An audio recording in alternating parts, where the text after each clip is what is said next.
Fala, pessoal! Mais um MCast no ar. E olha, antes desse início do podcast, já poderia tranquilamente ter feito um outro podcast, só que eu falei aqui de bastidores com essa convidada mega especial. Eu tô com a Gal Barradas, que é uma mulher incrível. Ela tem uma história muito linda, construída na área de publicidade, comunicação, passando por grandes empresas, investidora de empresas de tecnologia, fintechs.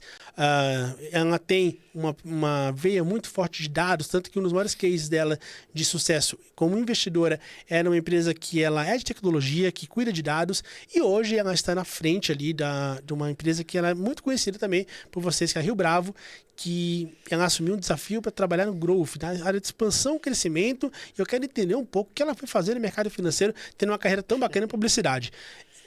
Uma pessoa que faz isso, será que ela é louca? Eu acho que o mercado financeiro todo mundo tem que ter um pouquinho de loucura. E assim, Gal, parabéns pela tua história, muito bem-vinda. Obrigada, Eu tô Ronaldo. curioso para saber essa construção e por mais que eu já tenha aqui nos bastidores ouvido alguma coisinha, posso falar para você, tá? Tem muita loucura positiva aqui para você poder pegar de insight nessa tarde aqui. Bora lá. Gal, obrigado pela pelo oportunidade. convite. Parabéns pelo negócio, muito bacana. Eu estou muito contente de estar aqui. A casa é tua, parabéns pela tua história. E eu gosto de trazer pessoas que têm histórias que são histórias não lineares. Porque a gente tem um monte de gente que começa numa empresa e nada contra. E vai 25, 30 anos. Mas quem empreende acaba tendo um pouco de gosto por pessoas que são malucas, que são meio loucas mesmo. E até quando eu falei com a Grace, eu falei, Grace, eu mando pra Grace uns nomes, que é nossas relações públicas, e eu falo, olha, eu gosto de pessoas que eu vou aprender com elas ali durante aquela hora de conversa. E eu quero muito entender toda a tua história, tudo mais, e inclusive também o seu racional e o que você faz hoje em frente à Rio Bravo. A Rio Bravo, gente, é um dos grandes cases. Ela é uma empresa que ela é não somente sólida, mas ela é uma empresa muito vitoriosa numa indústria de fundos, que é uma indústria mega competitiva.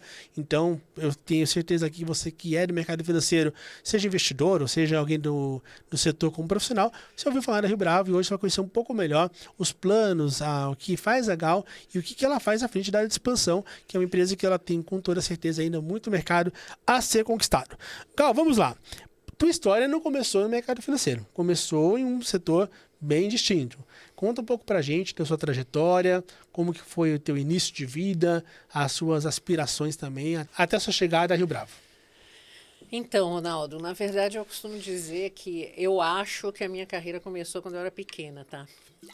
Porque eu tive uma inspiração feminina na minha família, eu e minhas irmãs e meus irmãos, né? Muito forte, porque eu sou neta de uma mulher empreendedora que nasceu em 1905. Minha avó tinha um próprio negócio Brasileira? dela, brasileira, nascida na Bahia, assim como eu. Bacana. Tinha um negócio dela, ela fabricava licores, ela fazia também doces e salgados para as principais casas de chá de Salvador. E minha mãe, filha dela, também foi uma mulher à frente do seu tempo. Foi a primeira mulher a se formar em arquitetura na Bahia. Foi dona de uma escola particular, mas também foi secretária de educação. Instalou na Bahia modelos muito inovadores na educação, como a escola em período integral.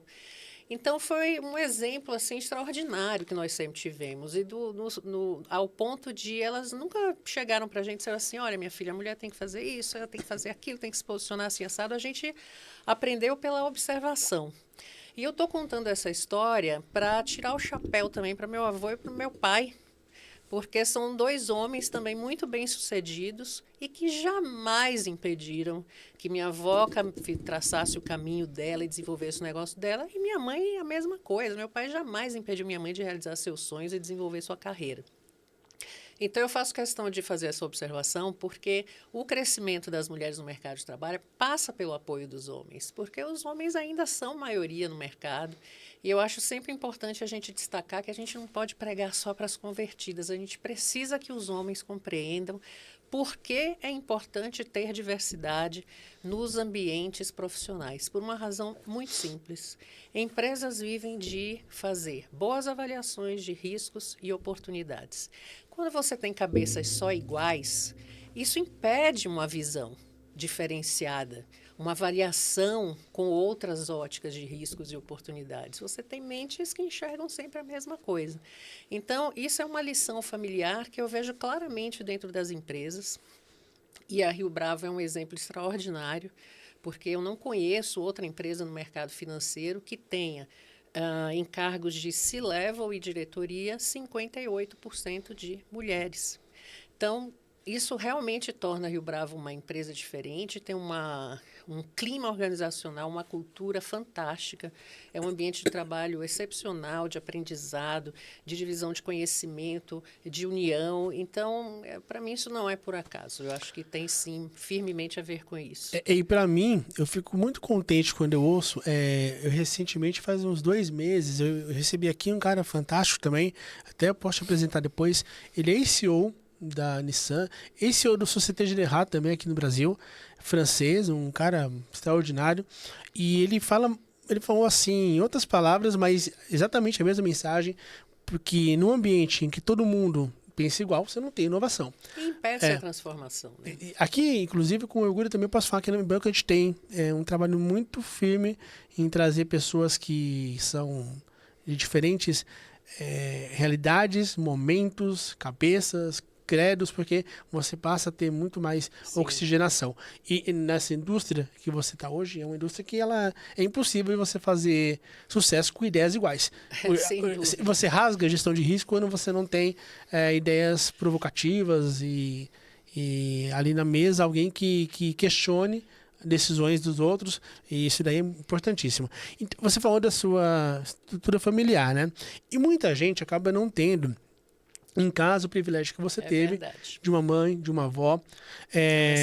Eu tive um privilégio, tenho o privilégio todos os dias, porque a minha mãe, ela é minha mãe, heroína, meu exemplo. Então, meu pai, ele foi muito distante da minha infância, então assim, eu sempre tive nisso. Para mim, aquela coisa do sexo frágil, para mim nunca funcionou, porque para mim, a pessoa mais forte que eu vi era minha mãe. Então assim, cara, isso daí não casa, né? E a gente vê com alegria que o mercado financeiro ele tem feito um trabalho natural de mudança em relação à gestão. Quando a gente vai visitar, por exemplo, se eu pegar agora vamos falar esse ano, se eu visitei umas 30 casas esse ano, na maioria delas, não estou falando que em boa parte, a maioria delas, eu vi mulheres em gestão, e você vê mulheres conquistando por mérito, não é aquela coisa de que tem que ser mulher líder na própria Rio Bravo. Você tem ali uma governança, você tem uma estrutura que ela vai pelo mérito, pela entrega, pelo resultado, e então é muito bacana ver esse crescimento. E quando você foi construindo a sua carreira, você enfrentou em algumas situações ali barreiras que te motivaram ainda mais a levantar essa bandeira, porque você construiu carreira, principalmente no setor de comunicação, publicidade, que é um setor que ele tem bastante diversidade, mas num momento de sociedade que ainda nós vimos muito daquela coisa do homem, do sexo frágil, que a gente fala assim. Até uma coisa que na época da faculdade, que uma professora nossa falava que assim, por exemplo, numa agência de publicidade, que eu falei em Bastidores para Grau, que eu fiz meu primeiro curso de PP. E quando ela falava sobre futuro, carreira, ela fala, olha, mulher, você vai ter que saber lidar com uma situação, que você vai sentar numa mesa, você vai explanar a tua ideia, organizada, estruturada, muito bem feitinho tudo, e você vai ser obrigado a vir um homem que vai falar a mesma coisa só para meio que validar o que você acabou de falar. E isso daí é uma coisa que lá na frente tomara que vocês não entendam o que eu estou falando. E realmente a gente vê que isso acontece até hoje, mas aos poucos vai diminuindo. Como foi para você essa trajetória? Você viveu muito disso? Então, vivi, mas era tão naturalizado que a gente nem percebia. Então, assim, não percebia com atenção, né? Tanto é que eu me lembro que quando eu me tornei vice-presidente, que eu comecei a ser mais exposto na mídia e tal, era muito comum essa pergunta vida dos jornalistas. E algumas vezes eu respondi, não, nunca sofri nenhum tipo de preconceito ou barreira, mas era assim, porque realmente era uma coisa que a gente achava normal. E aí, com o passar do tempo, eu comecei a ver assim, eu falei, não, eu sofri sim. Isso aqui era tão natural que você nem percebia. Passava batido. E aí eram louca, pequenas coisas, assim, como, por exemplo, porque as violências, elas podem ser pequenas ou gravíssimas, né? Então, violência contra a mulher, por exemplo, os fenômenos de fala todos, esse que você falou, por exemplo, reexplicar uma ideia que a mulher já havia explicado, o interrupt, né, que é interromper sistematicamente a mulher, que é uma questão comportamento de gênero, se apropriar da ideia da mulher e tal. São fenômenos de fala que são considerados violências leves, mas são violências. E as violências mais graves, obviamente, né, estupro, cárcere privado e tal, então você tem um gradiente aqui de violências. E essas violências da fala, da comunicação, elas são capazes de deixar traumas psicológicos, elas são capazes de impedir o avanço dessas mulheres. Então, eles realmente precisam ser debelados, precisam ser combatidos firmemente, tanto por homens como por mulheres. Então, para citar exemplos, assim, cerveja e banco foram os 2 tipos de conta que eu atendi mais tempo na minha vida. Nossa. Tá? Participei de toda a construção de escola, cerveja Pouco que desce desafiador, redondo, né? pouco desafiador. Eu até pego um parênteses. Vale a pena a gente aqui também reforçar que esse setor sempre investiu muito em publicidade, propaganda, mas era um setor muito diferente, porque você via as propagandas na década de 90, que elas eram extremamente agressivas à mulher. A mulher era muito... Algumas, né? Assim, algumas, né? Que assim, a mulher era... Outras era mostrar as mulheres na praia de biquíni. A mulher, assim, às vezes, é muito do objeto mesmo, sim, né? Então, tinha, sim. Hoje são propagandas que você não consegue nem imaginar serem veiculadas hoje na internet, na televisão. O mundo mudou bastante, né? Muito. O desafio dela é bem maior do que você pode imaginar vendo hoje um mercado mais light que nós temos. E naquela época, invariavelmente, eu era a única mulher na sala. Às vezes era eu e a profissional de RTV, que era mulher também. Sim, o resto tudo homem. A Ambev totalmente dominada por homem. Caramba! Hoje não. Hoje, graças a Deus, as grandes cervejarias, as empresas de bebida, todas elas são dirigentes mulheres, sobretudo no marketing, assim, há algum tempo já. Mas naquela época que eu estava lá à frente... a minha mãe tem um monte de fotos, assim, ela sozinha com um monte de homem atrás, fosse na secretaria, fosse na escola de arquitetura, eu me via igual. Eu tenho essas fotos também. Mas assim, nossa, eu imaginei que na Ambev, já assim, num passado mais recente, você vivesse isso também. Que curioso. Não, mas naquela época que eu estava lá, imagina, eu fiquei na Finasca de 2000 até 2008, mais ou menos. Cara, só tinha homem nas principais marcas, assim, sobretudo nos cargos de gestão. Aí as mulheres foram chegando. Eu peguei essa transformação da Ambev. Eu peguei essa transformação. E a Finasca... Depois atendi na MPM também, a marca institucional da da assim, Ambev. A Finasca, até para quem não é ambientado, ela é uma das maiores, não só... não somente das agências, mas é uma das maiores protagonistas desse mercado publicitário nosso, que ele é ultra vitorioso. Então, depois, quando você puder, com um pouquinho mais de calma, eu recomendo, dá uma pesquisadinha ali, assina a newsletter do Meio e Mensagem, próprio Mark, porque eu sempre gosto de trazer para as pessoas entenderem um pouco do contexto histórico. O Brasil, ele tem muitas coisas boas. Então, você vai ver o Brasil premiado no mundo todo. Em Cannes a gente faz bonito muitas vezes, a gente tem muita coisa que se orgulhar e a nossa criatividade, nosso empenho, nosso exercício de querer fazer as coisas diferentes, assim, nos dão muitos frutos. Então vale a pena você depois, com um pouco de calma, olhar não somente a história da Gal, que está com o link descrito aqui no nosso vídeo, que é linda, mas também toda a história da publicidade nossa, que tem muita coisa bacana para ensinar. Eu fui fui da M9, fui W Brasil, fui F-Nasca, são marcas que eu tenho grande orgulho, assim, mas enfim.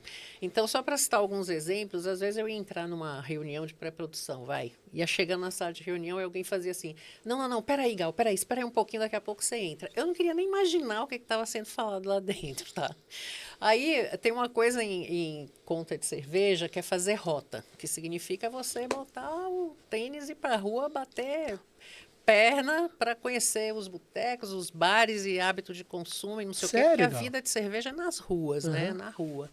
E aí, às vezes, alguém fazia uma piadinha assim, vai fazer rota de saltinho, por quê? Porque eu era a primeira mulher que estava atendendo conta de cerveja lá na agência, e mesmo em outras agências, depois foram chegando É uma brincadeira que é agressiva. É uma brincadeira agressiva. Então, era uma piada, mas, na verdade, tinha uma crítica embutida ali, tinha um sarro embutido ali, né? Então, essas coisinhas aconteciam. Eu me reunia muito com a minha equipe de mulheres, porque naquela época eu já tinha a visão de que as mulheres precisavam crescer, alcançar outros cargos, e toda sexta-feira a gente fazia uma reunião cedinho, assim que chegava na agência, para a gente falar sobre o mercado. A época de Festival de Cannes, vamos falar sobre os queijos de Cannes, vamos falar sobre tal coisa que aconteceu e tal.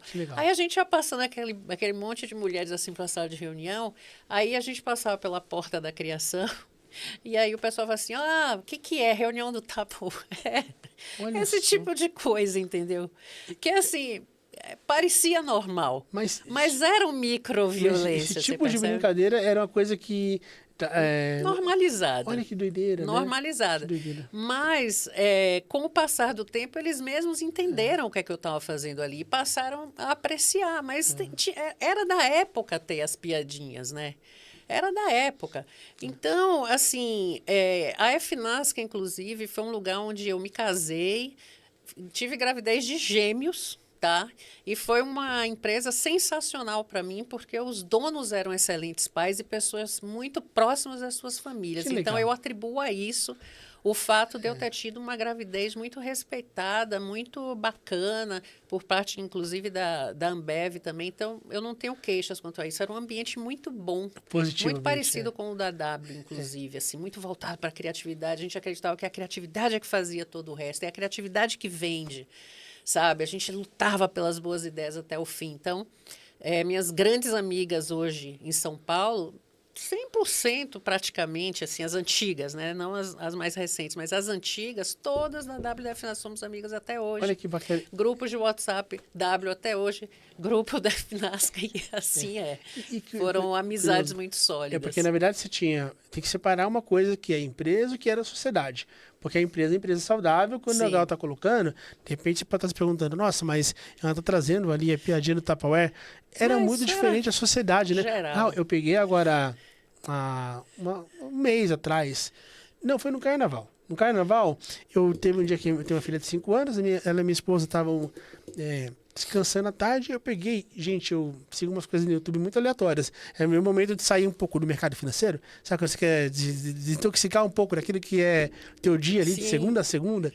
E eu gosto muito de ver, eu sou saudosista de propagandas. Aí eu vi numa parte da tarde ali, Caceta e Planeta, que era um programa que hoje não conseguiria se manter no ar 2 semanas. Sim. Assim, as piadas, o nível de piadas. E eu estava vendo umas propagandas também de Havaianas, propagandas de cigarro, que era um mercado muito forte. Hoje ninguém consegue imaginar quanto que tinha de publicidade em cima de tabagistas. E eu falo, gente, mudou muito, totalmente, né? E assim, ao longo do tempo você vê que foi diminuindo um pouco daquela objetificação da mulher, de colocar a mulher como... Tinha umas propagandas que eram assim, pela sociedade talvez, nem parecia agressivo. Hoje, olhando, eram muito agressivas, colocando a mulher como por objeto sexual, né? E aí você participa dessa construção de conscientização. Então, deve ter sido uma... Essas coisas que eu contei aqui para você, são umas piadinhas bestas, né? Para mim já existia na época, graças a Deus, isso eu realmente não vivi, nem vi ninguém vivendo isso perto de mim. Que são aquelas piadas que já eram agressivas naquela época, né? Piadas sexistas, assim, de machucar, de diminuir, né? Esse tipo de coisa existia. Eu, graças a Deus, não vi isso na FNASCA, tá? Então, era um ambiente saudável dentro de uma cultura vigente daquela época, né? Eram piadinhas bobas. Hoje você deve olhar para algumas coisas também e você fala, pô, pessoal, menos, porque hoje também tem um outro extremo que tudo machuca, né, Gal? Tudo machuca hoje em dia. Às vezes, enfim. Esse ponto de equilíbrio, ele... Mas a vida é pendular, né? Ela vai para lá e para cá até ela achar ali um ponto de equilíbrio. E o mundo vem passando por transformações tão severas e tão aceleradas. E a humanidade é tão complexa e toda hiperconectada, você imagina se achar ponto de equilíbrio, demora um pouco mais para esse pêndulo chegar ali num lugar razoável.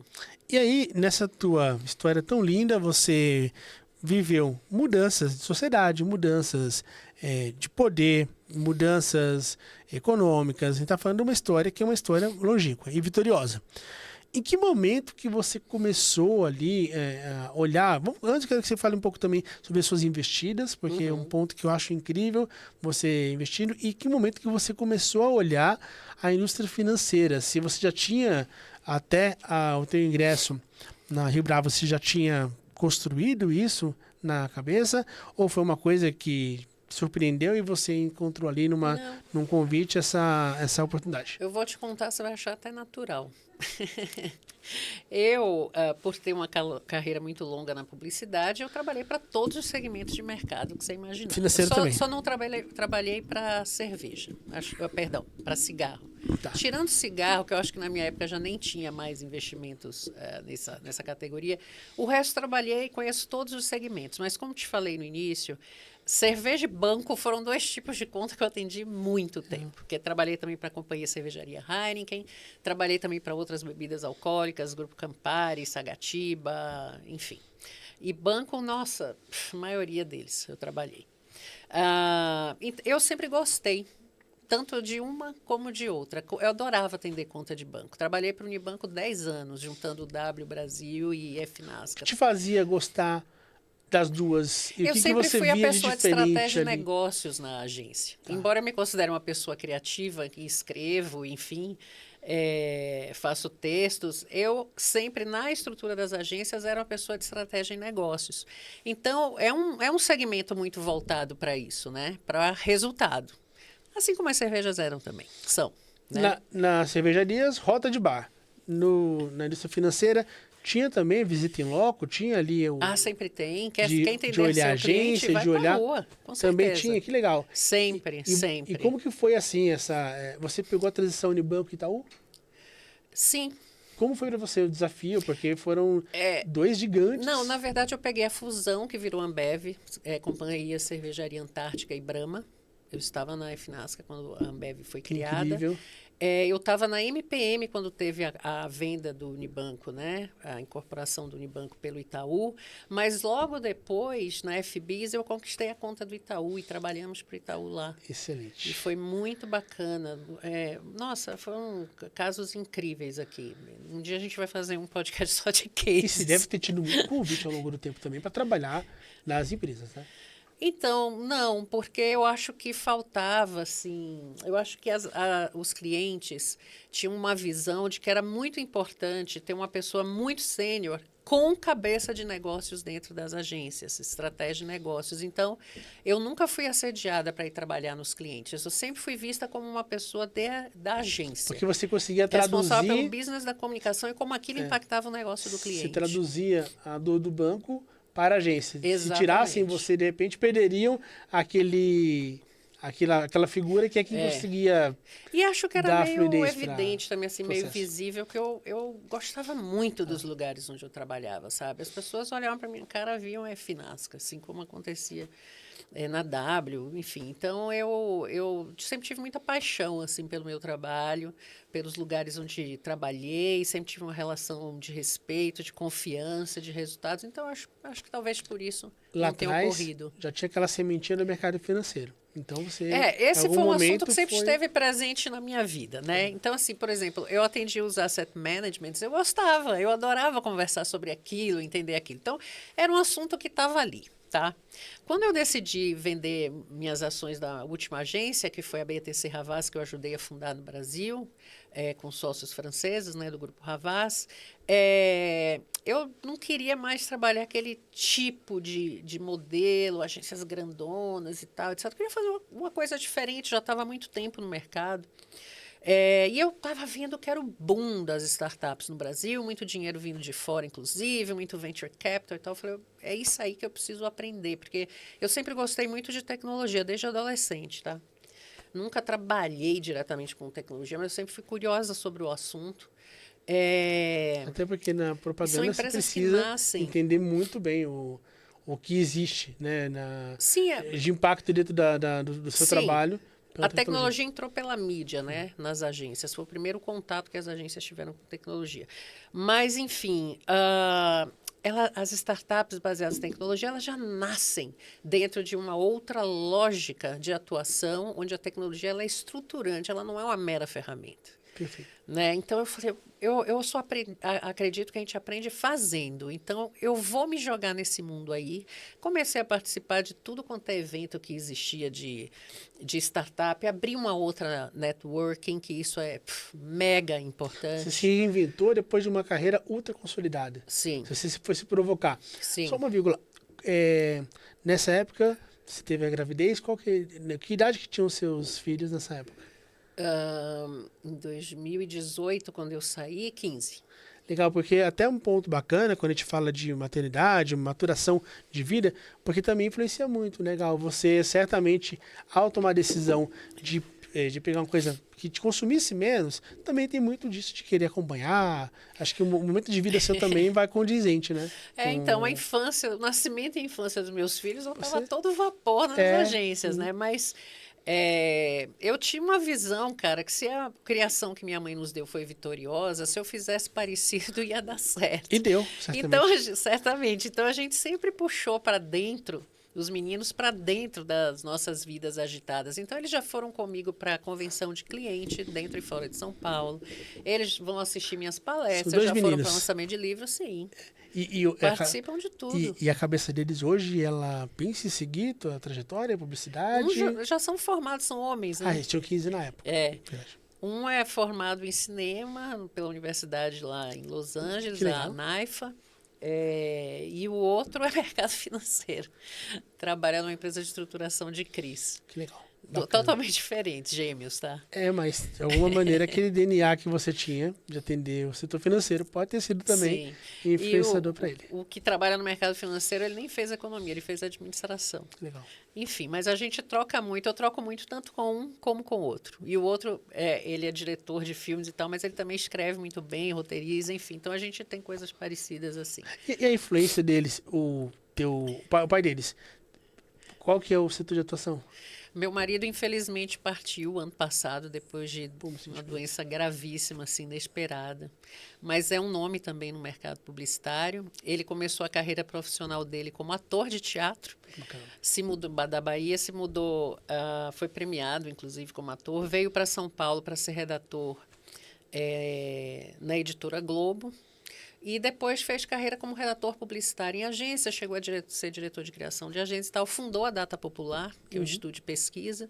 Depois ele fundou também a primeira consultoria do Brasil voltada para classes populares. Legal. E desenvolveu N trabalhos aí para grandes marcas, ensinando o Brasil para o Brasil, porque naquela incrível. época o Brasil não conhecia o Brasil, né? Tem 5 livros publicados. Que incrível. E também dava muita palestra, ele era um stand-up comedy, assim, a palestra dele brilhante, as pessoas aplaudiam de pé. Foi uma pessoa muito inovadora, assim, muito à frente do tempo. Teus também. filhos tiveram em casa duas boas referências Sim. para poderem pensar.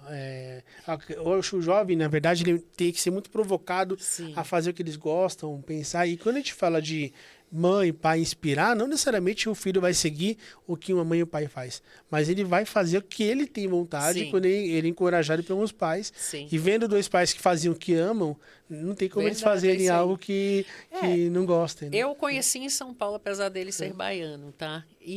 Mas o nosso núcleo familiar éramos nós 4. Legal. Então a gente sempre falava assim para eles: olha, nós somos um time. Uhum. Então a gente tem que conciliar nossas agendas, um tem que apoiar o outro e tal. E assim eles cresceram assim. Então, olha, eu vou dar uma palestra não sei onde, você vai para assistir. E ia. Meu legal. marido lançou livro, eles foram, eu lancei Que livro, eles bacana, foram. que bacana. E eles, chegou uma época, a coisa da publicidade rolava tanto lá dentro, porque o André também falava com o marketing, né, principalmente. Às vezes com o presidente, quando era uma coisa mais estratégica, mas eu me lembro tanto de um dia que eu cheguei em casa, assim, época de final de ano, e meu filho virou para mim e falou assim no jantar: e aí, mãe, como é que é o Caboré esse ano? Tem alguém da sua agência indicado? Olha só, até para entender o que é, Cabaré é o maior prêmio hoje do Brasil, correto? No segmento, do Brasil é o maior, né? O do escala global é Cannes, né? E Brasil, que Cabaré. premia as pessoas profissionais, Sim, sim. né? Então não tem isso para a nossa indústria financeira, mas seria muito bacana que tivesse, porque é um prêmio que ele reconhece e até, né, fica uma ideia. A gente já pensou aqui internamente assim, pô, será que seria bacana um prêmio desse? Mas é muito difícil ter um prêmio desse para o mercado financeiro, porque por exemplo, Muito fragmentado teu filho também. trabalha na indústria de fundos também. Sim. Né? Então, comparar com alguém que está numa indústria dentro do mercado financeiro diferente, é difícil conseguir colocar na mesma balança. Com toda certeza, os dois tiveram ali boas referências e bacana. Parabéns aí Obrigada. pelo maior legado que você tem, certamente, que é Obrigada. a criação dos dois. E uma coisa importante sobre meus filhos também quero falar, hein, Ronaldo, que eu acho importante. Toda vez que eu dou palestra em faculdade, que as pessoas perguntam: qual o conselho que você dá para a pessoa entrar no mercado de trabalho? Eu falo: leia. Leia. Não se contente com as notícias curtas e superficiais das redes sociais. Elas têm uma função. Você começar a trajetória. Pesquisei no Google. O Google é o início de uma pesquisa, jamais o fim. Rede social é o início de uma pesquisa, jamais o fim. Então, leia, aprenda os fundamentos, porque esses não mudam. Então, se você quer ser um grande profissional, você quer desempatar a reunião, você quer conquistar a confiança do seu cliente, você precisa ter repertório. E repertório bom, repertório com fundamento. Então, leiam. E isso é uma coisa que meus filhos sempre tiveram, como eu tive também na minha casa materna. Aproveitando, eu vou trazer uma pergunta que não estaria na pauta, mas que eu amei a sua observação. Em relação a o mau hábito brasileiro de interpretação de texto, de querer abreviar tudo. Rede social, a gente sofre bastante, às vezes, que você coloca um texto e a pessoa ela vê o início, o fim, ela tira a conclusão. E agora, a gente está numa era em que vem X no Twitter, você vem TikTok, tudo muito rápido, muito breve. As pessoas elas querem abreviar e querendo abreviar a interpretação, elas interpretam muito mal. E agora vem a IA. Né? E aí, semana agora, no LinkedIn, eu me deparei com uma situação que não tinha me deparado ainda, mas eu sabia que ia acontecer. A pessoa, basicamente, ela pediu um texto para o ChatGPT, o ChatGPT veio, ela copiou e colou e manda ver.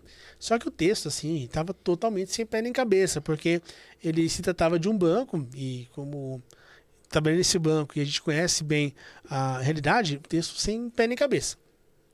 Uhum. Um exemplo assim, a mesma coisa falar assim, que o Itaú tem 82 mil agências, um exemplo. Cara, não existe isso, assim. Tá falando, o Itaú tem quase isso de funcionário, um pouco mais que isso. Então, o risco de pegar e confiar cegamente numa pesquisa sem ter dupla checagem. O que você vê de ameaça? Informação prévia. O que você vê de ameaça, até mesmo para a formação dos jovens, em relação à tecnologia, que ela pode ser um baita de um acelerador. A IA, se bem usada, ela pode fazer que as pessoas se desenvolvam mais, aprendam mais, só que ela também pode ser, se mal usada, um sabotador terrível. Sim. Qual que é a sua percepção sobre isso? Olha, eu tenho muita opinião sobre a IA. Vou te dar todas. Só queria completar a história de como que eu fui parar no mercado financeiro para você entender Legal. como foi natural. Quando eu comecei a falar com as startups, eu comecei a frequentar e começaram a me convidar, né? Gal, tem um projeto assim, assado, você não quer participar? Gal, vem ver esse projeto aqui, quem sabe você não investe, quem sabe você não entra com a gente e tal. Eu tive acesso a um mundo de pessoas de venture capital. E a partir do momento que eu passei a participar das startups, eu comecei a elaborar pitches, a entender como funcionava a cabeça do investidor. Então, isso para mim foi um baita aprendizado fazendo. Como eu falei, a gente aprende fazendo. Então, eu já tinha muitos amigos no mercado financeiro, assim, por uma coincidência da vida, tá? Muitos, assim, porque eu tenho muitos amigos cariocas, muita gente daqui também. E esse mundo do venture capital também trouxe essa networking das venture capitals para a gente. Então, me aproximei ainda mais desse segmento. E eu não tinha como fonte de renda, minha receita mensal não adivinha das startups, pelo contrário, eu estava ali botando, né, dinheiro. Então, eu montei uma consultoria e aí clientes que gostavam muito de mim ou pessoas que queriam meu trabalho para diferentes coisas que eu poderia fazer, aceleração digital, transformação cultural, revisão de portfólio de produtos e serviços de base tecnológica, enfim. Ali vinha a minha fonte de receita da consultoria. E eu também trabalhei para banco na minha consultoria de novo. Novamente voltou para esse ambiente com... Então, chegou uma hora que eu meio que cansei da consultoria. Porque quando o cliente era grande, eu alocava equipes, eu não estava só. Mas eu sou uma pessoa que gosta de gente. Eu gosto de estar no meio das pessoas, eu gosto de equipe, eu gosto de coisas coletivas, de fazer junto e tal. E chegou um momento que, quando eu tinha um perfil de cliente, assim, que eu não tinha alocação de equipe, era muito solitário. E aquilo começou a, sabe, eu não gosto da solidão. E aí os headhunters começaram a perguntar, você tem interesse num cargo executivo? Você tem interesse no cargo executivo? Eu falei, olha, não tinha não, mas agora que você falou, até uma boa ideia. Eu tenho sim. E até participei de alguns processos, enquanto eu estava participando desses processos, veio a indicação do meu nome lá para Rio Bravo, que estava querendo, né, se transformar. Uma coisa natural mesmo, montar. então. Exato, foi natural. Porque enfim. você foi, na verdade, quando você atendia a conta de banco, você já conhecia. Aí na consultoria, você se conheceu, de repente, numa camada ainda maior. Aí você vem mais profunda. Tipo, né? Aí você tem ali o cenário de Venture Capital que te coloca ainda com uma outra visão, ou seja, naturalmente amigos, como eu te já falei, estava que são no amigos mercado, da né? vida, né? Assim, uma amiga casou com um cara que era no mercado financeiro, outro que o casal era no mercado financeiro. Foram coisas Você já foram estava no mercado acontecendo. antes de estar, né, Cal? Sim, com certeza. E aí, então foi tudo muito natural. Foi natural. Eu vou fazer, antes de a gente entrar nessa questão da Rio Bravo, depois a gente volta para falar da IA, nessa jornada como investidora, né? A gente está vivendo um cenário agora bastante hostil, então o Venture Capital vive um momento bastante complexo, tem no Brasil todo, não, a gente vê mundo, vai ver Brasil, então tem um cenário que não é um cenário muito convidativo. Se eu tenho ali uma Selic tão alta, eu tenho vários fatores estruturais que fazem esse mercado estar mais frio do que esteve ali em 17, 18, 19. Então, uma área que volte, que é muito bom para a nossa economia. Na decisão de investir, o que você levava em conta? Porque eu imagino que haja, inclusive, ali um paralelo entre você, por exemplo, contratar uma pessoa e você investir em uma empresa. Você está contratando, você está confiando, está dando crédito às duas frentes. Seja uma pessoa para trabalhar contigo, ou seja uma empresa para receber o teu recurso. O que você considerava ali como fundamental a hora de você bater o martelo entre investir ou não investir numa startup? Duas coisas. Primeiro que fosse o mercado que estivesse num segmento de alto potencial de prosperidade, como era o caso da própria tecnologia, né, ciência de dados. E eu procurei também empresas que pudessem trazer impacto. Então, uma era na área de educação, a outra na área de formação, desenvolvimento de mulheres para se tornarem elas mesmas empreendedoras. Bacana. E uma outra que era um wallet que tinha um modelo muito especial assim para poder dar acesso a pessoas a consultas particulares e exames laboratoriais com preços mais baixos, legal. Ocupando a vacância dos médicos e das... Que bacana. Você vê a propósito em todas as frentes. Sim. Com atuações totalmente distintas, sim. Você via que você estava gerando valor para a ponta final nas frentes. Eram empresas que visavam ser grandes e lucrativas, porém deixando um impacto real de transformação na vida das pessoas, porque eram questões que existiam ali. Por que eu te fiz essa pergunta? Até eu conversei com a Grace previamente, porque para nós que empreendemos, quando eu decidi sair de banco, quando o Fábio decidiu sair de banco, quando o Fábio criou a escola, a preocupação, eu lembro muito bem que quando você vai empreender, a gente recebeu muito convite na época de banco, que das pessoas falando assim, olha, vamos abrir tal coisa, isso aqui dá dinheiro. Pô, isso aqui sem nenhum tipo de demagogia. Todo mundo quer ganhar dinheiro. Todo mundo precisa ganhar dinheiro. Mas o dinheiro, ele não pode, e nunca pôde para nós, assim, ser ali o fim. Razão, né? O fim, a razão. E aqui hoje, a gente, nesses 6 anos e meio de escola, eu queria te ouvir, porque talvez até você que está empreendendo, ou está decidindo empreender, tem dúvidas, para você optar por algo que brilhe teus olhos e faça teu coração bater mais forte. Porque para nós, que viemos de banco, o que era bacana, né, dessa construção? Aproveitar, claro, que a gente já tinha vivido dentro de banco, então 13 anos de banco, eu vivi coisas que hoje eu consigo usar a favor da empresa. Mas principalmente a questão de você acordar de manhã e ter um sentido para o que você faz. Empreender é isso. Então, é bacana, Gal, que agora a gente vai bater, a gente bateu, na verdade, 300 mil alunos. Então, nós sabemos que é muita gente, só que a nossa quantidade, ela importa muito pouco perante a qualidade que a gente gosta de olhar esse número. Uhum. Então, essa nossa conversa deixou confortável para trazer 2 situações. Por exemplo, a gente que tem filhos e você tem o privilégio, eu tenho o privilégio de poder olhar para minha filha de 5 anos e dar o que ela quer. Ela ter uma boa escola, come o que ela gosta, viajamos e fazemos assim, a vida nos tornou privilegiados, né? Você com muita luta, e a gente recebe de alunos muitas vezes. Eu recebi no ano passado uma mensagem bem impactante de um aluno que mandou que ele voltou a dar presente para os 2 filhos no Natal, graças à escola. Né? E não foi graças à escola. A escola foi um instrumento, mas graças ao esforço dele. Mas é muito legal você entender que a pessoa que no final de uma conquista, ela entendeu que aquele teu investimento, aquela tua palavra, aquele teu apoio, não só o dinheiro, mas teu smart Fez money, que é a diferença. conversa mais o dinheiro para poder aquele dinheiro ser bem utilizado, como aqui o recurso da educação, fez a diferença na vida das pessoas. Então, acho que empreender, no final de tudo, o dinheiro é consequência. E isso daí não é um papo furado, não. Mas o principal é você entender o legado que você deixa. Até Eu acho muito bem pontuado isso aí que você está falando. Sabe por quê? Não é fácil empreender, cara. É muito difícil. porque eu brinquei com você ali, eu falei, tem que ser louco, porque a hora que você olha a história, é louca, não é normal. Não é uma pessoa no Brasil com tantos obstáculos, não está falando de concorrência de mercado, obstáculos sociais também, tem que ter um porquê muito grande. E tem a própria dinâmica da startup, do negócio novo, que é o seguinte.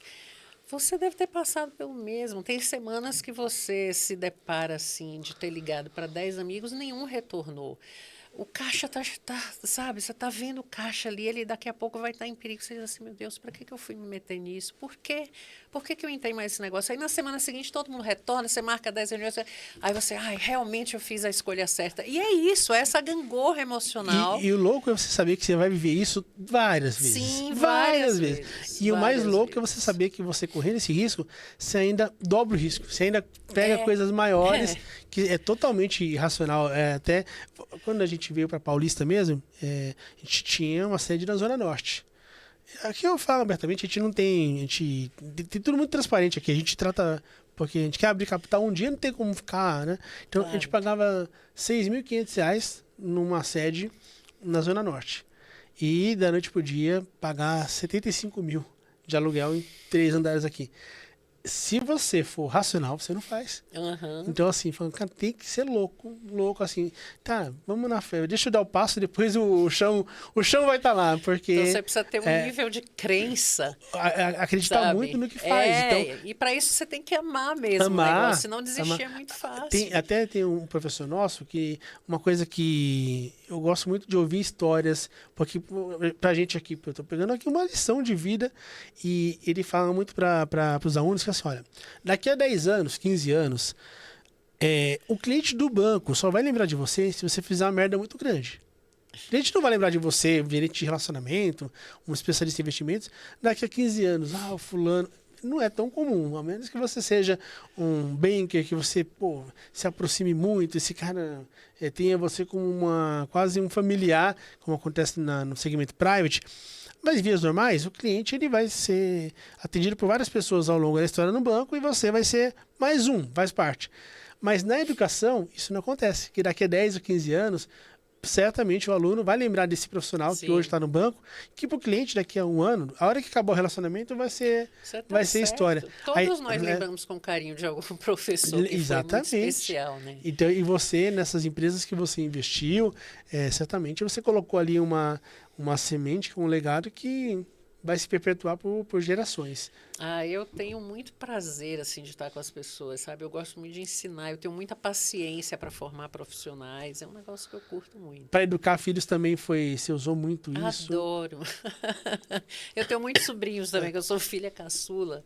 Então, assim, minha família sempre teve criança o tempo inteiro, então eu gosto de gente. Que legal.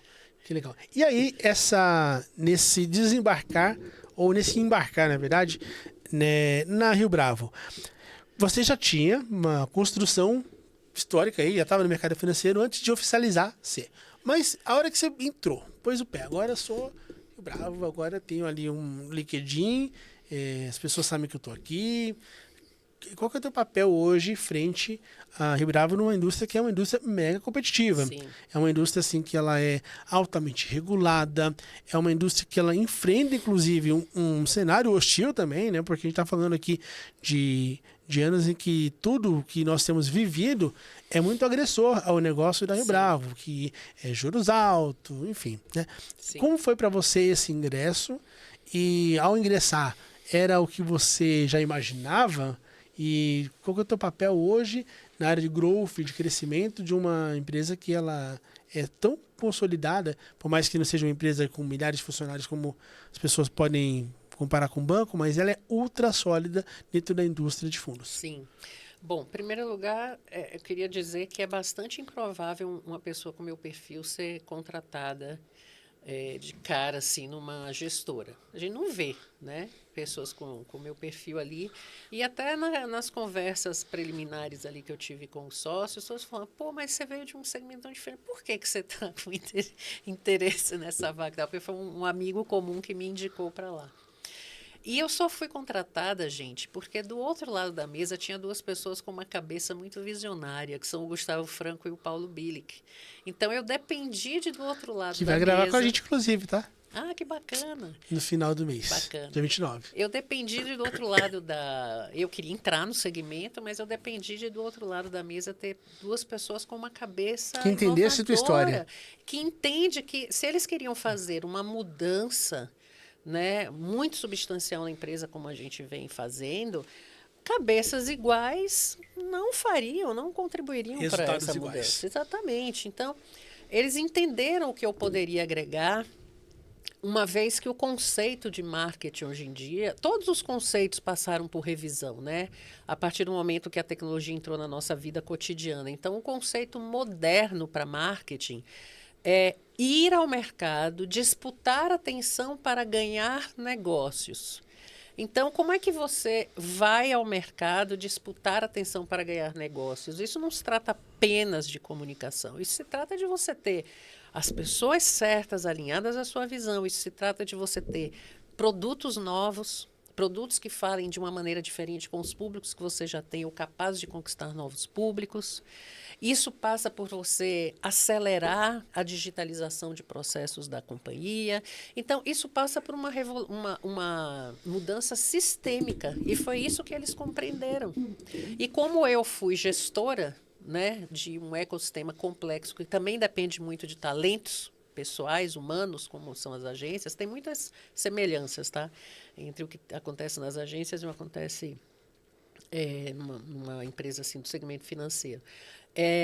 Então, eles enxergaram ali, pô, essa pessoa tem uma visão sistêmica de empresa, né? Desenvolveu, ela foi uma desenvolvedora de negócios, fundou negócios, vendeu negócios, então ela tem a visão de negócios, né? De processos de negócios também. E ela entende de algumas disciplinas que a gente quer alavancar e muito na Rio Bravo. Então, foi esse match que deu aí. E aí é importante que, olha, para mim, esse tipo de decisão é o que valida uma empresa ela ser gigante, que é você tomar decisões contra-intuitivas numa contratação. Sim. Eu comentei com você agora há pouco, tenho duas colegas que não estão hoje, mas passaram pela Rio Bravo, e quando elas foram de bancão para Rio Bravo, eu sempre gosto de perguntar, por que você foi? Qual que é a tua motivação? Gosto de entender por que as pessoas tomam decisões, né? Então, é muito legal. E hoje elas estão em gestoras, ainda não voltaram para bancões, elas citaram pista para correr. Vou ter pista para correr. O que é pista para correr? Basicamente, você vai ter uma baita responsabilidade e quando você tem espaço, você vai ter que aceitar também a responsabilidade. Mas isso daí, para quem quer realmente fazer uma história diferente, não trivial, ele é ótimo. E bacana dessa abertura que eles tiveram na contratação legal e que eu acredito que hoje o mercado carece muito disso, é porque, de certa maneira, vem sem vícios. Você vem com a cabeça mais oxigenada, sim, menos padrões ali para serem seguidos. Sim. Porque se você falar assim, vou inovar aqui na educação, e eu pegar 10 professores que fazem, cara, eu não estou inovando, eu estou trocando de nomes, sim, mas eu estou com a mesma cabeça, mesma mentalidade, mesmo padrão. Isso é um engano, assim, um auto-engano que ele pode ser muito danoso. E eu vejo que no mercado financeiro, muitos cases, eu poderia citar aqui, mas assim, eu cito, por exemplo, o Itaú, que o Itaú em 2017, se não me engano, ele abriu um processo seletivo para contratar pessoas que eram somente de outras indústrias, que não podiam vir de bancos, só que não eram pessoas iniciando carreira, eram pessoas que já viriam como gerentes operacionais, eram pessoas que já viriam sentar numa cadeira com liderança. E com uma responsabilidade maior. E eles trouxeram pessoas da Nextel, da Boticário, empreendedores, da Avon, tudo, assim. E eu conheço muitas delas que, assim, performaram incrivelmente, estão hoje no banco, aculturaram, pegaram ali a raiz e estão indo muito bem. Porque se a gente não abre para outras indústrias, para outras cabeças, a inovação ela morre. E sem inovação, uma empresa ela não se mantém numa indústria tão competitiva. Exato. Hoje é uma indústria que ela é competitiva, é uma indústria muito regulada. O que você pode fazer de diferente para eu me destacar? Não tem muito espaço técnico, criatividade. A criatividade, Exatamente. até quando a gente fala de criatividade, para mim, hoje é um instrumento mais valioso, é o maior skill, acho que um ser humano pode ter hoje, é a criatividade. Para ele poder resolver os problemas, de repente, quando não tem os melhores instrumentos, quando ele consegue otimizar da forma dele e encontrar soluções ali não triviais para uma situação. Então é muito bacana e a aposta que eles fizeram, com toda certeza, hoje eles devem estar motivados a fazer mais apostas assim, por conta da É isso que você falou, é muito história. importante, porque quando a gente ouve a palavra criatividade, normalmente associa essa área de marketing, comunicação e tal. Gente, desculpa, que a gente é mais criativa do que os cientistas para elaborar aquelas hipóteses incríveis verdade, que tem que provar. Então, é um erro contrapor a ciência com a criatividade, é um erro. Entendeu? Criatividade é a associação de ideias. É o que você falou, diariamente. A Rio Bravo sempre foi uma empresa muito inovadora. Diariamente a gente tem que criar soluções. Criar soluções para parceiros, para clientes, para processos. É um mercado etc. muito Pura competitivo. criatividade, Um mercado muito. Fala um pouco pra gente, inclusive, Gal, sobre isso. Assim, qual que é o grande desafio que você tem hoje ali? Porque é uma indústria que ela... Posso garantir que no Brasil talvez seja mais regulada. Não tem nada que é tão igual. Então, é tudo muito certinho, muito ajustado, muito holofote para tudo, regras para tudo. E como que você vem, de certa maneira, de um mercado que ele era, claro, regulado também. Então, a gente não está falando que não tinha regulação, mas era um mercado que tinha ali mais espaço para a criação. Sim. Como que foi assim adaptar e como conseguir criar num ambiente com tantas travas naturais? Então, aí é que a gente tem que ser mais criativo ainda, né? Por causa dessas travas naturais. Mas o que a gente tem como desafio, que eu acredito que é o que a maioria das empresas do segmento tem, só que a gente resolveu fazer, que é criar pontes de entendimento com os investidores finais.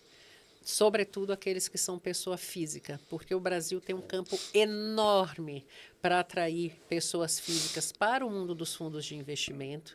Existem excelentes produtos de investimento com um ticket de entrada muito baixo. Bem diferente do que era antes. De R$100, bem diferente. Né? E o Plano Real contribuiu muito para que o Brasil tivesse essa possibilidade depois, né?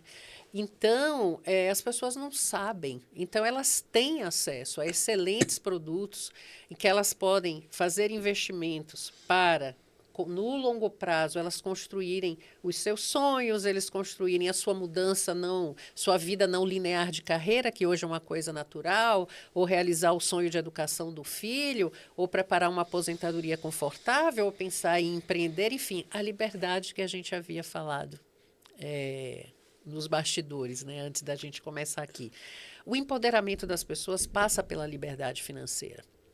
E bons produtos financeiros, eles oferecem esta possibilidade de serem coisas sólidas, transparentes e que você pode construir no longo prazo uma diversificação de carteira que vai atender os seus diferentes momentos de vida, mas lá na frente você terá construído um grande patrimônio. Então, a gente está muito vocacionado a falar sobre isso, a explicar mais sobre os produtos, a explicar sobre o segmento, a dar acesso. A gente lançou recentemente o primeiro produto B2C da Rio Bravo, que é um marco na história da companhia, que acabou de fazer 25 anos. Era um dos pontos que eu ia trazer. Se aprofunda nele? Então, porque um dos pontos que eu ia te perguntar era sobre um propósito, um ideal, você precisa transformar aquilo em alguma coisa palpável e que reverta para o seu negócio. Mas aquilo foi inspirado numa necessidade de mercado. As pessoas querem ter acesso a produtos que sejam fáceis de entender, simples de usar, transparentes, que tenham qualidade, que ela rapidamente consiga ter acesso àquilo ali e acessível do ponto de vista financeiro. Então, o que a gente fez? A gente passou alguns meses desenvolvendo essa carteira e a tokenizou. Então, você compra um token que é uma representação Uma fração. digital de ativos reais. Então, com isso, a gente consegue colocar nesse mix de fundos e de outros produtos que estão lá dentro, às vezes, alguns produtos que antes só estavam disponíveis para grandes clientes, institucionais ou qualificados, e a pessoa que tem R$ 100 para investir consegue botar um pedacinho ali. Por quê? Porque o token permite que você fracione as cotas. Então, é incrível. Esse produto é muito inovador. Eu adoro esse produto. Para mim, eu coloquei, esse era o próximo ponto que você trouxe. Eu achei incrível porque, até para quem ainda não tem conhecimento sobre tokenização, vamos lá. Então, vou usar um exemplo. Na época que eu trabalhava em banco, eu saí em 2018. Mas, 2017 eu atendi ali clientes, investidores que queriam investir no fundo X, pô, e ali de entrada era R$ 500 mil. Cara, mas eu não tenho 500 mil. Não, então, não tem. Boa sorte. Aí tem aquele... Antigamente a indústria era um escândalo. Tinha uns fundos assim, horríveis, com taxa de ADM gigantesca.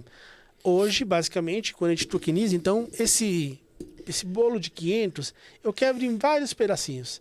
E aí eu permito que alguém seja dono daquela fração, que permita a ele investir 100, 500 reais, R$ 1.000, R$ 2.000, democratiza com um nível de segurança absurdo. Quem está falando de blockchain. Correto. Então, quando eu vi essa notícia, eu estava com a Grace, eu falei, cara, isso aqui é muito legal, porque isso é inovar. Isso é usar criatividade. Exatamente. E a criatividade está diretamente ligada à tecnologia. Hoje a tecnologia é o maior aliado da criatividade, porque você tem hoje inúmeras possibilidades.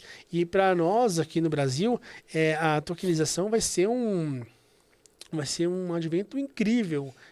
Ele tem ali o poder de mudar o ponteiro da nossa indústria de crédito privado, de tudo, né? Eu acho que a tokenização...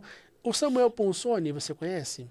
Samuel Ponsoni é um cara que ele é da indústria de fundos, ele tem um canal muito forte do Instagram, inclusive... Vocês são constantemente citados, ele traz muito dados de mercado, é um cara incrível, eu já tive o privilégio de conversar com ele, a gente falou muito sobre isso também, sobre o que vem, o que pode mudar esse mercado de fundos, e assim, a tokenização, ela tá na nossa cara, não é uma coisa futura, né? Cada vez mais a gente vê, né, matérias, reportagens falando sobre isso, fora do Brasil e dentro do Brasil, e a Rio Bravo conseguiu, justamente porque ela é a Rio Bravo, né? Então, assim, a Rio Bravo está mudando porque lançou um produto Mitsui. Não, gente, ela fez isso justamente porque ela é a Rio Bravo. Uma empresa com uma experiência extremamente sólida, né? Com acesso a toda a espécie de tecnologia, né? Com o pensamento de dar acesso, de trazer mais pessoas físicas para perto do mundo dos fundos de investimento. Então, por que ela é a Rio Bravo é que ela fez. Só conseguiu criar porque tem aquela rota da cerveja, né, que você falou, de ir conhecer o mercado para poder criar um produto para o cliente. E não criar um produto para o mercado, mas sim para o cliente. Perfeito, é isso aí. A indústria de fundos ela tem produto para todo mundo. Agora, para o cliente, nem sempre pensa no cliente final e tem um mar de clientes mal atendidos aí no mercado, da pessoa física, que pode hoje investir muito melhor. E você trouxe um ponto para mim que é o início da nossa conversa ali prévia, que eu achei fantástico, que é exatamente sobre a questão da liberdade, né? Porque no final demoniza-se muito o mercado, porque existem inúmeros produtos péssimos.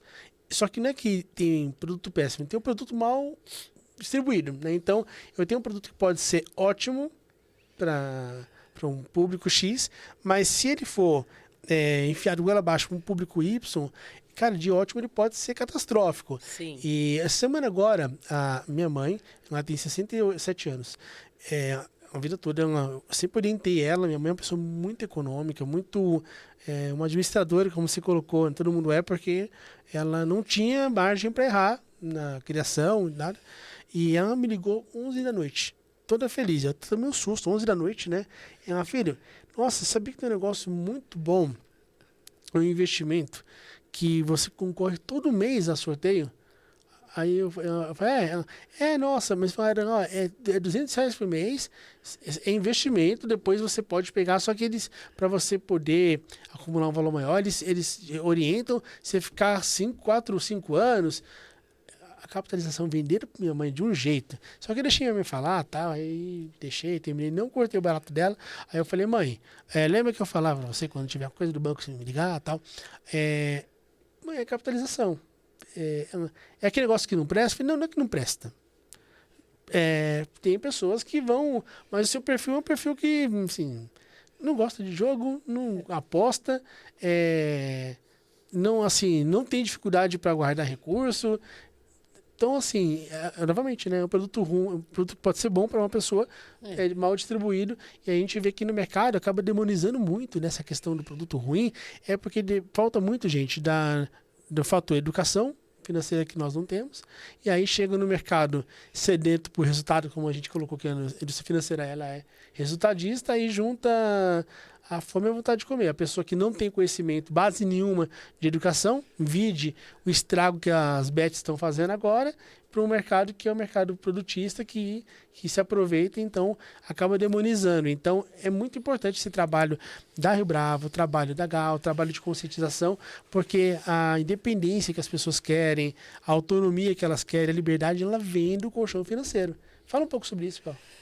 A gente lê as pesquisas, né? E aí a gente vê como essa demanda estava gritando, assim, porque os produtos para a pessoa que é leiga, que não é investidor ainda, eles parecem todos muito confusos e muito parecidos. É muito banquês. Então, por isso que eu falei, a gente está muito nessa pegada de explicar os produtos, o que exatamente é cada uma daquelas coisas e tal. E aí a gente faz artigos, a gente usa muito CRM, a gente usa também redes sociais e tal. Mas a gente monetiza onde? Nos produtos. Então, vamos transformar essa dor aqui em uma solução que vai atender um grande número de pessoas. E entre os públicos que a gente tem, né, diferentes perfis aí no mercado, as mulheres são um perfil que a gente identificou que normalmente elas são apresentadas por último ao mundo dos investimentos. Normalmente nas famílias, elas nem são chamadas para essas conversas. Enfim, às vezes são mulheres que até estão no mercado de trabalho, são bem-sucedidas, têm cargos, etc., mas não têm a disciplina e o hábito de pensar nas suas finanças, não para um dia para pensar no seu planejamento de longo prazo, não para entender o que é uma carteira de investimentos, qual a vantagem dela ter um tipo de produto, outro tipo de produto, se algum serve mais para um objetivo de curto prazo, outro de longo prazo, quem sabe talvez algum produto adequado a um planejamento sucessório. Então, são tantas possibilidades, mas não é um assunto que é facilmente levado às mulheres, não é. Então, nós participamos de um evento, segundo ano, na verdade, que a Rio Bravo participou ano passado, voltado para mulheres investidoras. Mulheres querem investir, querem começar a investir. É o Women Invest. É muito bacana esse evento. A Amanda, nossa sócia, esteve. Gostou? É da Fim for She? Não, da Carol Cabenaghi, não. Esse daí é para mulheres que querem trabalhar no mercado financeiro. Estou confundindo. O Women Invest é da Maria Helena Valho. Sim, sim. Que é para mulheres que querem se tornar investidoras. Foi esse que a Amanda foi, a nossa sócia perfeito. Aqui. Estou perguntando porque foram realmente dois eventos diferentes, focos distintos. Mas aí, ambos muito bons. Do ano passado, nós fomos um dos patrocinadores e a gente tinha 2 espaços lá. Um no palco e tinha uma sala de workshop. E aí eu falei assim para Maria Helena, Maria Helena, eu converso com minhas amigas, cara, assim, eu vejo essa coisa das mulheres, eu estou lendo muito sobre o assunto, tinha saído uma pesquisa da B3, mostrando que nos últimos 5 anos teve um aumento de 658% em mulheres investidoras em redes, em renda variável. E, by the way, só a título de informação tudo aqui... Isso? Tudo isso. Que legal, eu não tinha essa informação. 658%? E ainda assim, as mulheres representam menos de 30% dos investidores ainda, tá? Mas vai crescer. E o produto que elas mais investem em renda variável é o fundo imobiliário. E aí eu comecei a estudar mais e mais e mais esse assunto, aí que eu vi que é o quanto as mulheres estudam para aprender, para saber onde estão botando dinheiro, que é um comportamento um pouco diferente dos homens, que tem muito apetite assim para coisa de curto prazo e quer contar que descobriu a grande coisa e tanto que competir com amigo, muito menos mulheres traders. Né? É verdade, tem muito menos. Muito menos. Né? Muito menos. Mulher mais conservadora, mais racional, muitas vezes. Mas isso também está mudando, viu? Eu acredito que em algum tempo, assim como a gente está vendo essa curva crescente nos investimentos de renda variável, que isso também venha a mudar, porque esse próprio segmento está mudando, né? Dos assessores, dos traders e tal. Enfim. E aí eu falei assim, eu acho que nessa sala de workshop eu vou falar sobre isso. Ela falou, fantástico, fala mesmo, porque é um assunto que toda mulher quer ouvir. Então, a pergunta que eu fazia assim no título do workshop é, O que aconteceria se amanhã você acordasse sem sua principal fonte de renda? Sua liberdade passa para o seu empoderamento financeiro. Cara, não é por nada não. Lotou. Tinha gente em pé na sala. E fiz o workshop, fizeram muitas perguntas. Depois, quando eu saí, me perguntaram: você dá essa palestra, faz esse workshop em outros lugares? Eu falei: faço, pode me chamar que eu vou. E já fui várias vezes em várias empresas falar sobre isso. Pergunta fortíssima. É. E as pessoas, elas E saíram... elas diziam assim: pô, você falou coisas que parecia que você estava falando para mim. Exemplos que você citou são o meu caso, minha história. O que você tem de percepção quando você tem esse tipo de evento? Qual que é a causa raiz, de repente, das pessoas não investirem? Porque a gente... Desconhecimento. É o desconhecimento. E esse desconhecimento, você acredita que ele, de certa maneira, também, ele seja de interesse da indústria, muitas vezes? Porque a gente... Desconhecimento? Porque o que eu vejo assim... Não, é estrutural. Mas será que se as instituições quisessem, ao longo do tempo, ter educado o brasileiro, elas não poderiam ter educado? Com certeza. Então, será que não, assim, não é um certo interesse em fazer as pessoas se manterem leigas? Eu acho que o mercado financeiro brasileiro é muito grande, muito pujante, tem empresas muito sólidas e ele vai atuando por inércia. As coisas vão acontecendo. Né? A gente tem um sistema bancário incrível, a gente tem instituições fortes, então, por inércia, a coisa vai indo. Você conhece alguma outra gestora que está fazendo um trabalho específico para as mulheres?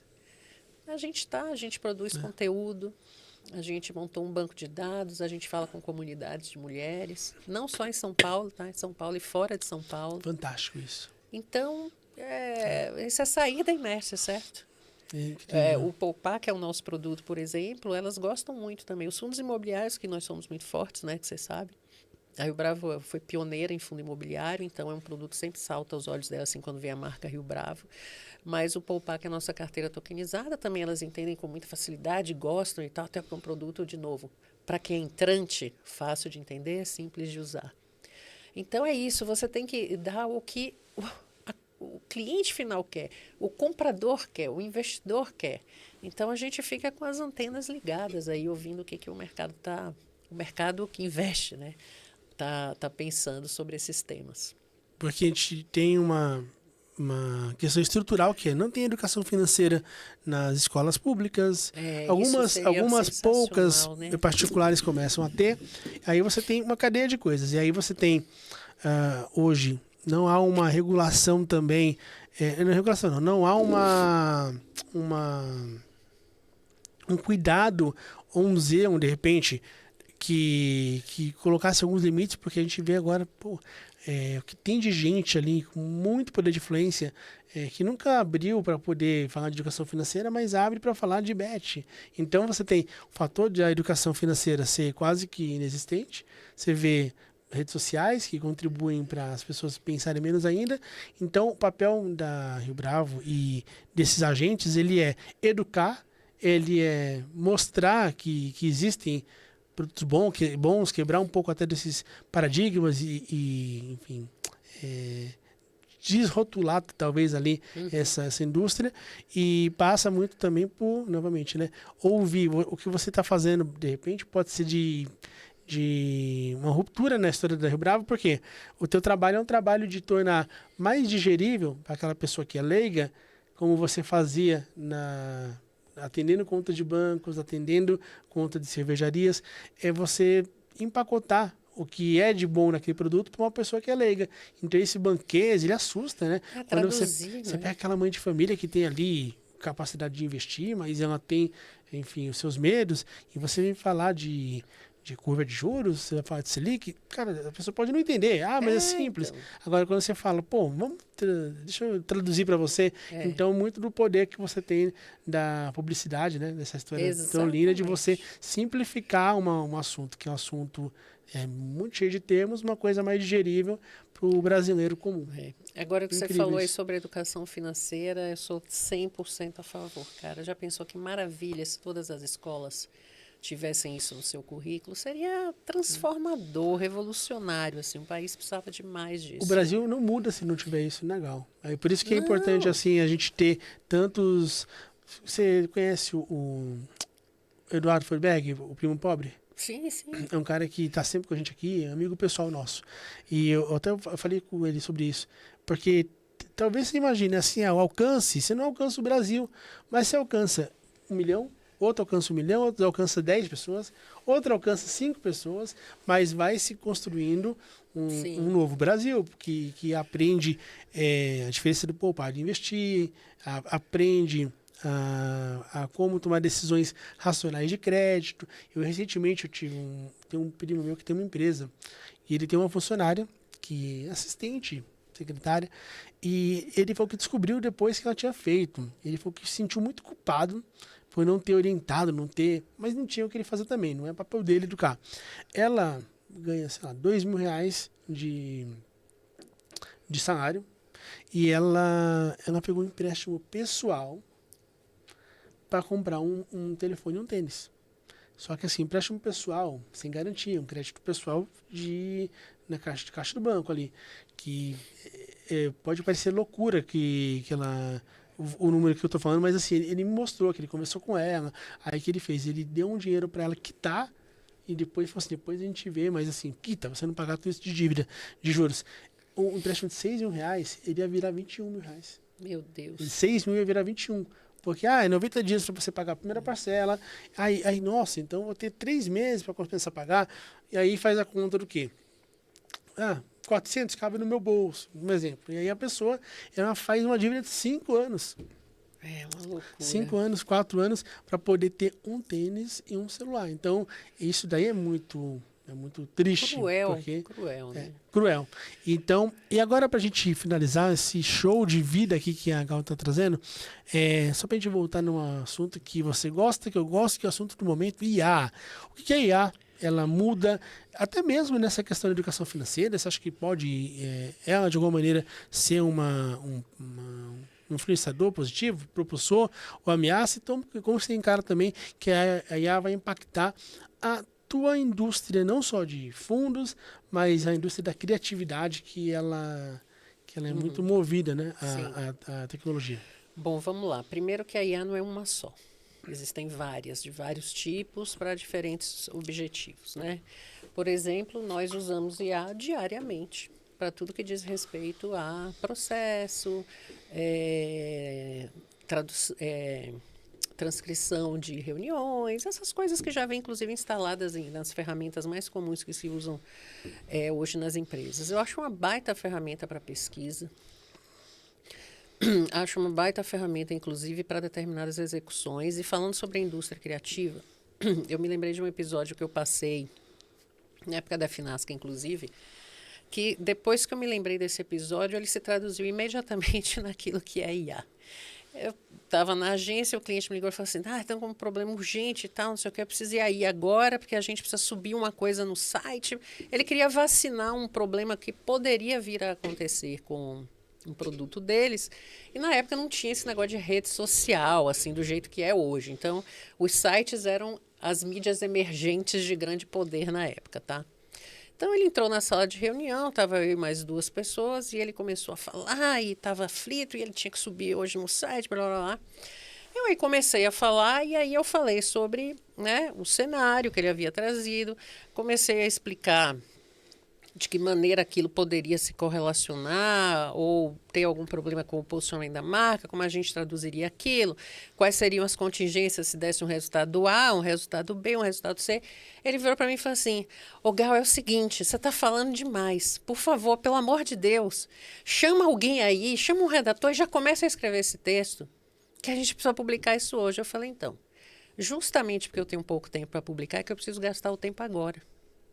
Então, tudo que eu estava fazendo ali eu estava fazendo uma organização, um planejamento, para que quando saísse o tal do texto, tudo estivesse coberto. Então, toda a minha fala, que ele achou longa demais, é o prompt. Eu precisava ter todo o repertório que eu tinha, toda a experiência que eu tinha. Fantástico isso. Analisar todas as circunstâncias pela minha experiência que eu sabia que poderiam acontecer e pelo conhecimento que eu tinha da marca e do segmento dele. Então, depois ele entendeu por que que o processo tinha que ser aquele que estava rolando aqui. Eu falei, cara, que adianta ter um redator aqui? Ele quer saber que eu estou botando na mão dele o melhor briefing possível, que eu já pensei em todas as contingências que podem acontecer e que vai ter o resultado que você espera. Porque, veja, a publicidade é uma ferramenta comercial. Existe um resultado esperado.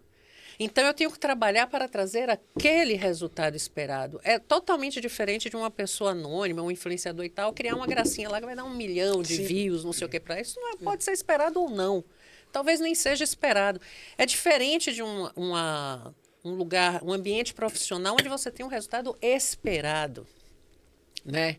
Então, quando o artista senta diante de uma ferramenta de IA, ele tem um resultado esperado. Ele sabe o que está na cabeça dele. Só que ele precisa usar todo o ferramental que ele tem de uma história de vida, das suas vivências, sua experiência, o que ele já fez, a referência de outros artistas do mundo, não sei o quê, para botar ali naquele prompt para que venha um resultado esperado. Então, eu vejo a inteligência artificial assim. Ela é uma baita ferramenta para quem sabe usar. Entendeu? Então, existe uma crença aí de que a inteligência artificial vai ser a vitória dos medíocres, porque mediocriza tudo e tal, não sei o quê. Mas assim, mas os medíocres irão mesmo vencer? Qual é o contexto? Porque existe um lugar aí que é para você fazer mesmo coisas de volume, coisas médias e tal. Mas tudo que foge disso aí, cara, é onde as pessoas vão brilhar e vão continuar brilhando com IA. Entendeu? Nós temos que ser pessoas do tempo presente. Então, eu não perco um segundo da minha vida falando contra a IA. Eu falo sim contra o uso não ético. Eu falo sim contra a falta de autorregulamentação. Eu sou a favor da autorregulamentação. As pessoas não entendem que isso é a maneira de não judicializar problemas.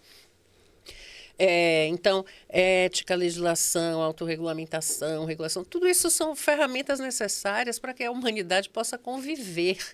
Não existe convivência entre os seres humanos sem regras, entende? Mas assim, eu adoto a IA, quero aprender de IA, uso mais de uma ferramenta que eu quero aprender cada vez mais.